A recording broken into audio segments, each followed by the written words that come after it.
Hi friends, it's a short video on why our Prime Minister Narendra Modi had to repeal the three formulas. So the first thing we see is that reason I feel is that both Mr. Modi and Shah didn't anticipate the opposition it might generate from the Punjab farmers. So especially I think they thought that okay, it might be local to Punjab and Haryana.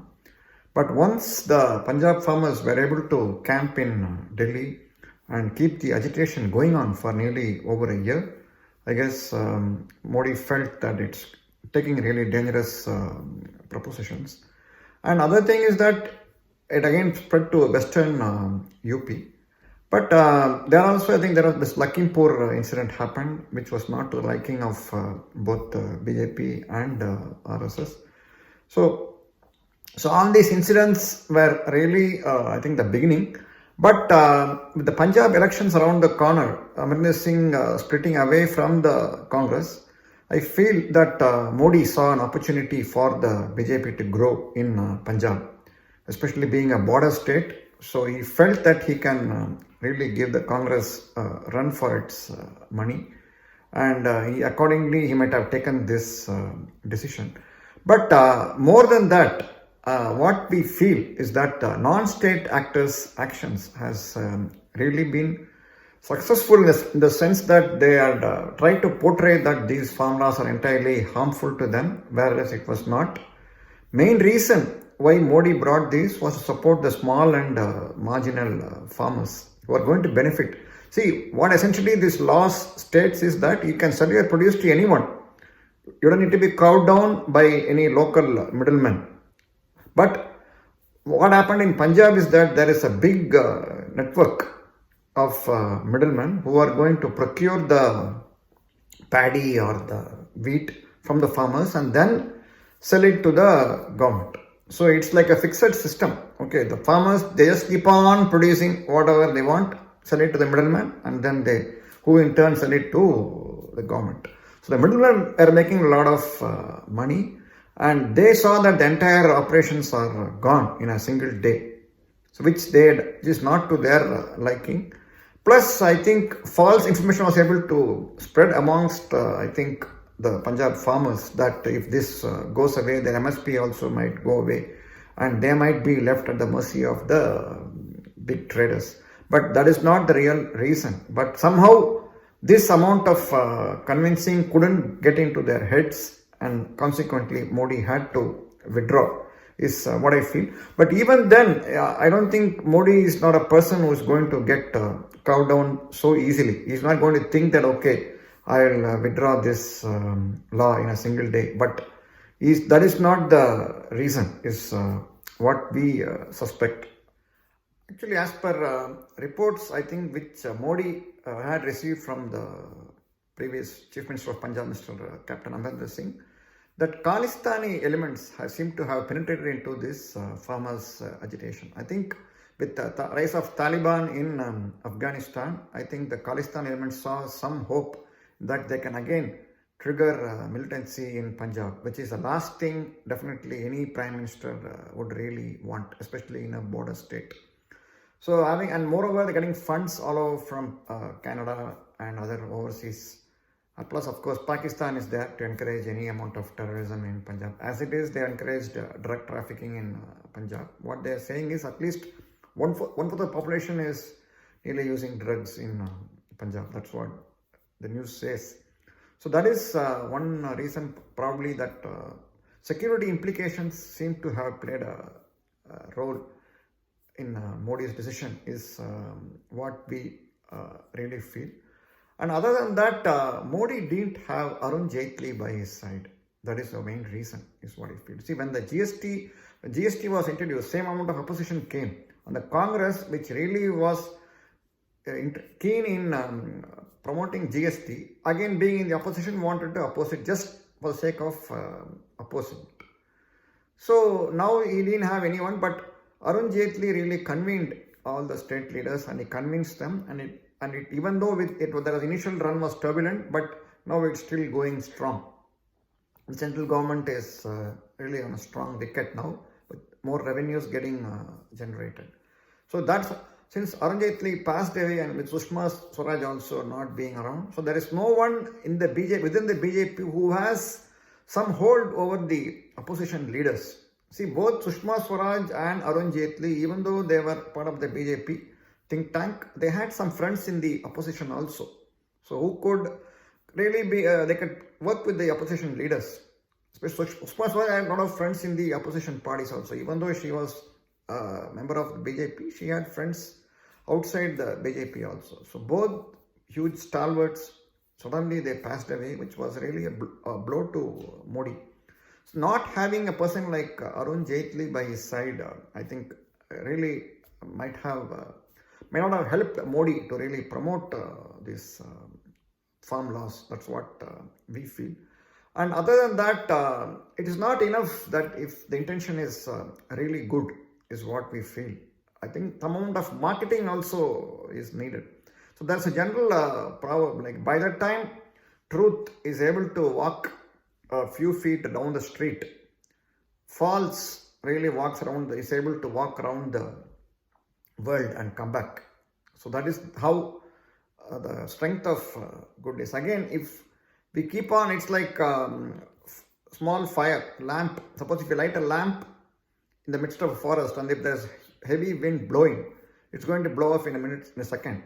But if the same lamp, if it's big enough, the same wind is going to aid the burning of the woods. So same thing I feel is in this case also. So definitely there is a lot of goodwill in this, but I think more people should have been brought on from the government, or there is definitely the absence of Arun Jaitley is case in point. That is one.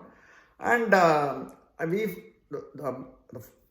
opposition parties have been successful in generating unwanted international attention on this. Even actors who are supposed to be acting in blue films, they were issuing statements that oppose the farm laws. People who don't even know what this thing is, Greta Thunberg or somebody, I think she was issuing tweets that this is not good, without even knowing what the farm laws are all about. Apart from that, I think these farm laws were first enacted through an ordinance. So when the government has so much of majority in parliament, there is no need to issue it as an ordinance. The same thing, that's why it met the same fate as what the land reforms. So when 2015, when Modi issued the land reform, so again as usual, our Rahul Gandhi Pappu, he opposed it, Soot Boot Ka Sarkar, and consequently Modi allowed the ordinance to lapse, because the main reason that was brought in, land reform was brought in, was the state governments complained that they couldn't acquire land quickly. So okay, they made it easy, but that was not the case. So even in this farm laws also, I think probably Modi should have enacted it by a parliament, or he should have asked the state governments, BJP state governments, first show the way. That is how this can be done, and then become a role model, and then help the country on the whole. Because probably that's what I think the misstep is, what we feel. Of course, Modi is a big statesman, so we cannot predict what he may be having a bigger intentions, but this is what we feel, is that it could have come to the state governments, as the state governments to enact these laws, make them successful, and then push it. See, Modi's aim was to double the farmer's income. So that's what this law would have achieved. Because the farmer, when he's able to fix the price, definitely it is going to help them in the long run. But that is not the case that it happened here. So what we feel is that doing good is very, very difficult. That's what I can narrate from. If you're still here, I can give you one incident from my life. So 3-4 years back, here in Houston, we had huge floods. So then we had one Red Cross organization. So they were looking for volunteers to help them help the needy. So I asked my previous job, so I enrolled in that. So our company also was encouraged people to volunteer for that action. So we had to first go and register in the Red Cross site. Then after that, undergo one training questionnaire that, okay, we are really qualified for that. And then after that, so it was going to take half a day. So then we had to go back then with that mail to our internal intranet site, go and register there and apply for a half a day leave. So in that we had to submit the proof of all this thing. And there when we make the request itself, there was a warning that if this information is found to be false, we can terminate your appointment. All that warning. So it made me wonder, why the hell am I doing this? Why should I take all this trouble? I don't even need to do this, undergo all this pain. But okay, I started this, okay, let me do this, and then finally I did this, and then of course I did the volunteer work. But just it made me realize that doing good is very, very difficult. So that is what I think has happened in this case. But people may say that Modi did this for keeping Punjab elections in mind and UP elections in mind. But UP already, BJP is on a strong wicket with Yogi Adityanath doing a decent good job. And he has covered the entire UP with vaccination, and he has a lot of majority population has had 2 doses. So even in big state Tamil Nadu, developed state Tamil Nadu has only, majority of people have only got single dose.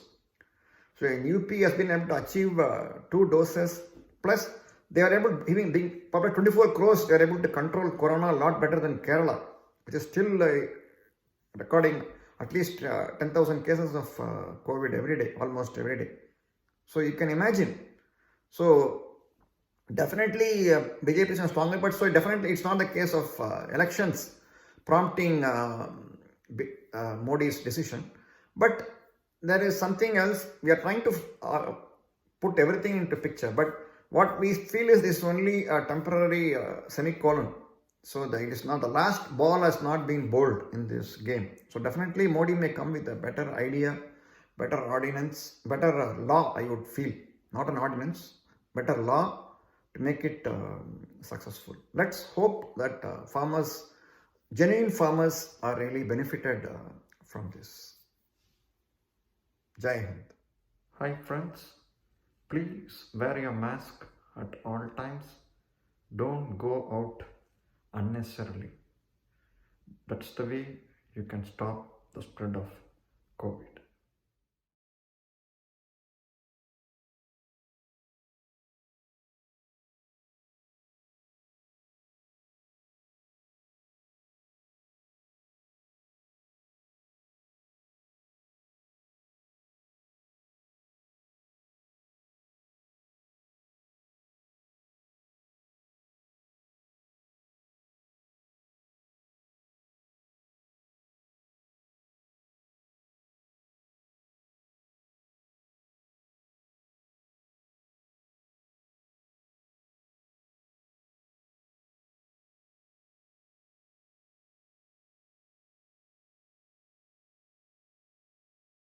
Thanks for watching. இந்த video உங்களுக்கு பிடிச்சிருந்தா like பண்ணுங்க, share பண்ணுங்க, subscribe பண்ணுங்க. Thanks.